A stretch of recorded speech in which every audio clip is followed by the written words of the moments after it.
Peace. I'm back. I'm James Lott Jr. This is the When Calls the Heart Aftershow here on JLJ Media. Hi, kids. A little better week for me this week than the last week. I want to thank everybody for their love and support and their well wishes. We're waiting for the permits to do the roof. But luckily we had very little rain here since that all went down. But I am prepared just in case any rain is supposed to come later this week. So in LA, I don't know what's going on, but not heavy. And working on a bunch of stuff here at the house. I'm clearing out my middle room because I have to redo all that whole floor and everything. So we're moving along. I'm moving along. I had my coffee this morning. It's all about amor, as we say in Spanish, which means love. And also, just want you guys to know if you're a When Hope Calls fan, I will be doing that after show also. Just let you know. I know it's a different channel and it's new caster, but I did the first season with Marissa Serafini. It's on my YouTube channel here, JLJ Media, or you can listen to it if you want to listen to it. Just called the When Hope Calls After Show, just like this, real simple. But I will be doing season 2. So just so you guys know, if you are a hopeful fan, I will be doing that also. Okay. This was called Buried Treasure. This is season 12, episode 9. We're getting towards the end of the season already. With some of you guys out there already, I'm like season 13. I can't even do, I'm like 10, 3, 13. My ear, I have small ears. I'm trying to hear. I don't hear anything. Hopefully, we'll get season 13. This is a show. I mean, it's so funny. I would say it's a quiet kind of season to me. To me, it's been a quiet season. And this episode gave us some action. Gave us some action. It upped it a little bit, but humor was in there. And part of a storyline was finished. It was all about the whole Sunny Garrison thing. He escapes. He's hiding in the woods. We find out obviously that cousin Sunny, Woody, that's his cousin, and he's part of that family. That mysterious guy that was asking questions with the map and stuff. So they have a joyful reunion in the woods. But anyway, so Woody goes and asks Oliver and Allie to help him under the pretense of, oh, I'm just trying to get to this tree with this carving in it and all innocence. And I was like, I don't know, I don't know about you, but when I first saw, I was like, oh, I'm gonna be involving them. Oh my God, something's gonna go down. Um, and I like that very in the very beginning, when Nathan and Bill, and then we got to go for this ride and look, we go up to Martell Ranch, see what's going on. He tells Elizabeth right away, I can't say what's going on, but we're going to do some undercar work, stakeout work, let you know now. And she kind of saw when she saw the for wanted sign for or for wanted wanted sign for Sunny Garrison, like something going on. So she put two together. She's smart, but it was nice. I'm glad he went to her first. Like, I got to do this. I'll do my best, whatever. And he went out there and did that. And I mean, this land thing is really a big deal this season. That's the big storyline, and it's an umbrella story. It's hitting so many different things.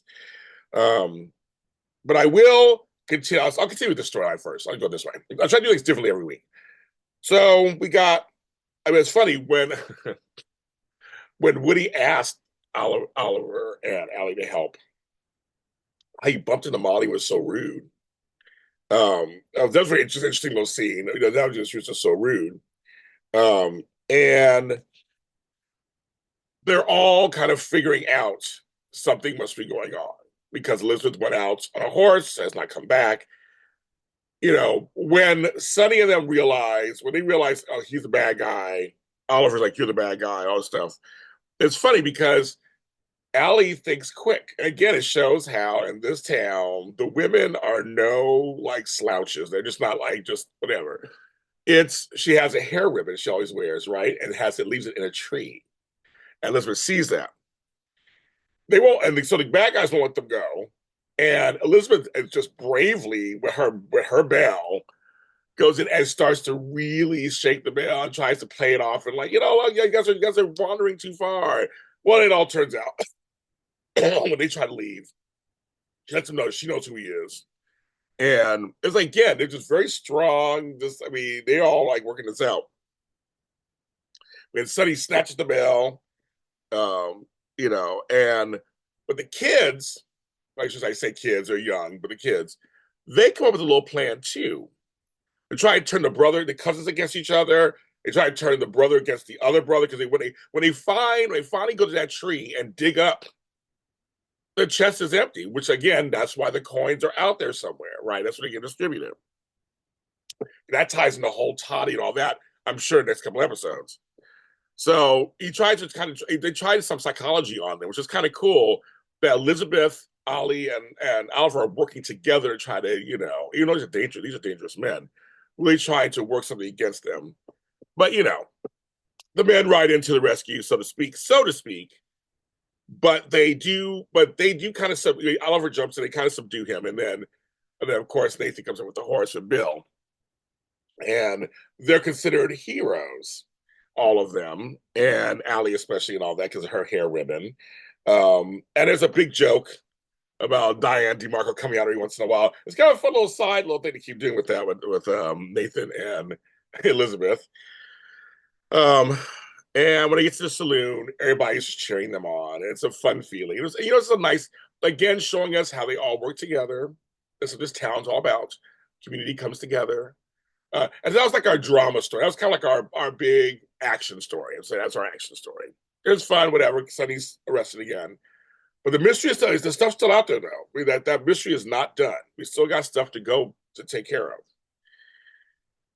Now, to me, the very touching story, and of course, Gwen Costard does this so well. Kudos to the writers.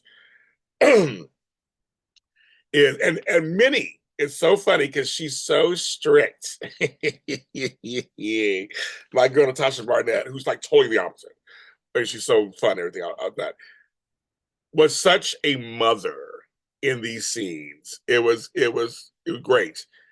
So they're going to go to the Schwartzman place to look for the blind so that Angela could go see. Now, Minnie was going into this like, I don't want her to leave. And part of that, of course, is just mother thing. It's empty nester stuff. You want your kids to go off somewhere else that you don't know and don't be around and have we done our thing. And Joseph's been so behind her going. So when they're about to leave and Angela forgets her scarf, a side note, Cooper's like growing. It's not how tall he was. He stayed behind. Minnie went straight into mom mode. She was like, well, it was too late. It was too late for me to get the scarf. And she was like, well, how you want to live on your own? Or we have to show us how you could do this. And you got to prove to us. I'm like, wow, it's such a mother thing to say, or a parent thing to say. It's kind of funny, but she's a mother saying that. And so they go. The school is cool. And they meet Clementine. And I love she uses, goes, let me show you around. The blind leading the blind. I'm like, ha ha, cute, cutesy, cutesy. But it was a nice school. Even Minnie was like, this is very nice. It's very cool. And they had this cool scene. And I don't know, maybe somebody could tell me in the chat, in the comments, but I can ask later when I talk to Brian and all of them, were these real blind actresses? Because I haven't had a chance to look at any extras or behind the scenes. It was very cool to see a bunch of blind folks communing together at this school, and it was so just was natural and wonderful, and Angela got a piece of that, and Minnie and Joseph got to see it. So this was when they came back. They have that scene at the cafe where Angela suddenly freezes up. I can't do this. I can't do it. What am I doing? I can't go there. She gets scared, and it's not Joseph. It's Minnie who kind of pulls her aside and talks to her. And she says, and I'm semi-quoting, I get all the words together. When I saw you with those girls, I saw a community that understands you. That line is just so strong, right? For anyone who has either a chronic illness or a condition, they're blind, deaf, any kind of disability, to be around others like you. I mean, we still everybody within those disabilities, everybody's still different people, their own people. But to be with others who have a similar situation, it's fine. It's great. I know for me, when I had my Bell's palsy and I was with other people with Bell's palsy, I felt a little safer. I felt a little more warmer because they had what I had, and we were kind of together in this. There's something to be said about that. So, and I have a lot of my fans, I have fans who are of the disabled community, who are in wheelchairs. So they tell me all kinds of stuff when they're around their groups that someone else has it, when they understand it and they can joke about things and stuff. Like that's wonderful. I think that's a wonderful thing. And I'm glad West Cause of Hearts being inclusive and doing something with this with the blind. It was very cool. And when Minnie said, and Joseph just watching the mother and daughter kind of, and Minnie literally brings up a story about her, which was a kid going down a sled and blah blah. But it was more important. She was like, "You should do this. You need just to do it. Just do it. Just do it." And so Minnie went from scared letting her go to be encouraging, which is that's a natural regression for parents. We want our kid, it's so funny. I'm a parent, of course, and many of you guys are too. And you want your kids, you teach them to be strong, you want them to be productive members of society, and you want them to be, out there doing their thing. But I tell you, it feels like sometimes it goes by so fast. And you're like, they're doing what? They're going where to do what? Like you're sitting there going, it's almost overwhelming. You're like, no, you're still 5, right? You're pouring the milk on the floor and getting on my nerves. No, you're 25 and you're going off to college, or you're 30 something and you're getting married. Like I say, it's I know for me, I have many moments where I'm just like, no, that's kind of crazy. The birthdays get larger numbers and I get larger numbers, and I'm like, oh my God, it's crazy. So I love that. But at some point, you come around to it. You have to. They're adults, and so seeing many. What she like I said, what she said when I saw you with those girls, I saw community understands you. There you have it. And Joseph Stansberg just smiles. He doesn't interrupt. He doesn't jump in. He lets the ladies handle this. Love it. Another thing we got is Shady Lee. Lee is shady. Shady. I love how he's been shady this season. Ooh, the comments he makes to everybody makes me laugh. I'm like, I don't know who the writers. I mean, Cameron's so good at it, I guess, because Rosemary, she's like, she's her own person herself. But I'm telling you, Lee has been shady. I think some of Rosemary's rubbing off on him. When Edie Martell comes to, because I'm laughing already, comes to check in, he's like, you said the infamous Edie Martell staying at our hotel, like he rhymed about it, whatever. And he was just so shady, and because that whole thing that went down, and he checks her in, or whatever, and I'm just like laughing. And then when Edie and Lucas they decide we're gonna have dinner, and Lisa's back there, just looking, and he's shady later in another storyline. I'll get to that in a second. So we have like this moment for Lee and Lucas and Edie where they have it's a fun moment because Mesu and Hickam forget that they had a dinner reservation for them, and I'll tell you something, kids. So they decided to have dinner. They're talking, but it was all a funny moment. But I'll tell you what they have. It was pickles, which I like, leftover chicken, which I like, and day old bread. That's fine. That to me, that's a nice little meal. And they had those little dumb drumsticks that look good. I was like, going for those drumsticks. But their talk goes from I'm trying to figure out what they're going. Are they going to put them together? Is that what's going to happen? Like, let's give Lucas. I want him to have some love in his life. Give him a storyline with that. I don't mind Edie. I like the actress, and I'm fine with her. But like you said, because Henry's like the wise old man now, right? Henry has been on both sides of the law, so he knows everything that's going on. He knows what's going on there. So it's like you can go to Henry, and he will like let you know what the deal is. And so Henry was saying one of the things in politics you can do is you make an executive order. We have that going on in real life today. But no, you make an executive order and just to make the land. That's it. But if you do it, McGinty and them will really come after you. You may lose your governorship next time, constituents, the whole thing to make this park happen. And he decides it's the park over him being a governor, so to speak. He's planning to do it. He tells Edie first, but I thought it was very cool. Let her know what's going on.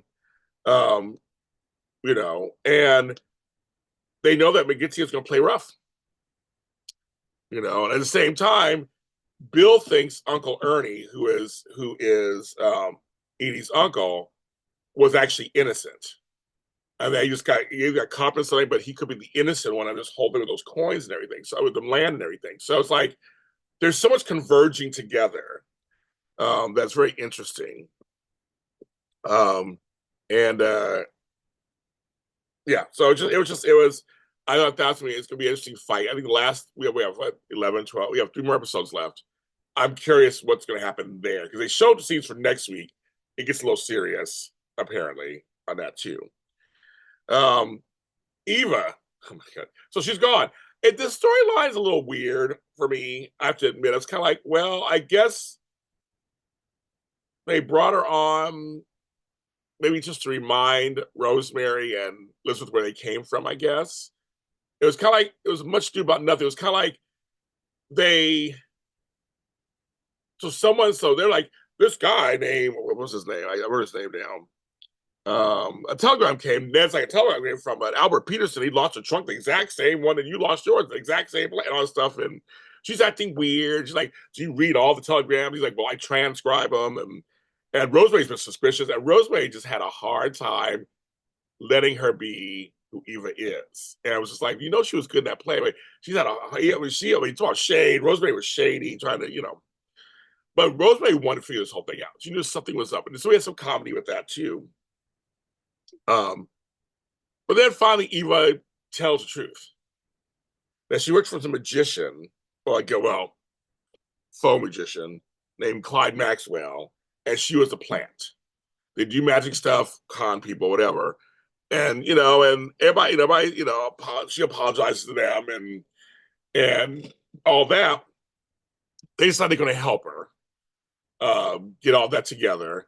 And Nathan works it out. They're all going to help her out. So she's going to go testify against all stuff, and then she'll be fine or whatever. And they pay her tab. Of course, it's kind of funny. I hope they about the tab. But it was just like, I mean, it was sweet at the end when Rosemary just gave her a hug. It was like, no, you really are a good actress. You're gonna go out there in the world and take it by storm. Like, that's the only storyline that was kind of weird for me because she didn't really interact with anybody else. Kind of, I thought there'd be like maybe a love story in there somewhere. She gets caught with somebody. I was like, for me, this is for me. I would have taken that Eva storyline out and inserted a storyline for Faith, more Maysu and Hickam, maybe. It's a lot of storylines. Maybe even something for Henry besides being the wise old talk to you, more Lucas. I feel like I feel like that storyline I would take it out, or more the kids.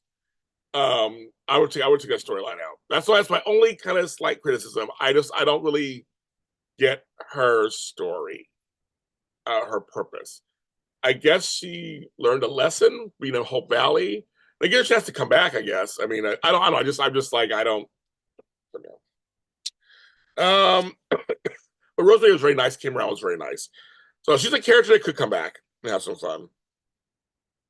I think that's it. Oh my God, when they were doing Rosemary is hilarious. I love Pascal, but Rosemary is just hilarious. And when they were trying to follow Eva, and she was taking that trunk, she was like, "Get rid of the trunk." It was very funny. I like when comes like just some comedy. The folks actually they're up for a challenge in the comedy. So that's my reaction. If you agree to disagree with anything I say, please tell me. I love talking to you guys. You guys have been giving me some great feedback and reading the comments. I love it, love it, love it. But that was season 12, episode 9. I'll be back again next week with another episode of When Calls Hard After Show here on JLJ Media. You can watch or listen to any of the episodes from like 10 years ago. Got them all on here. They're all here. I love the show. I love you guys. Talk to you next time.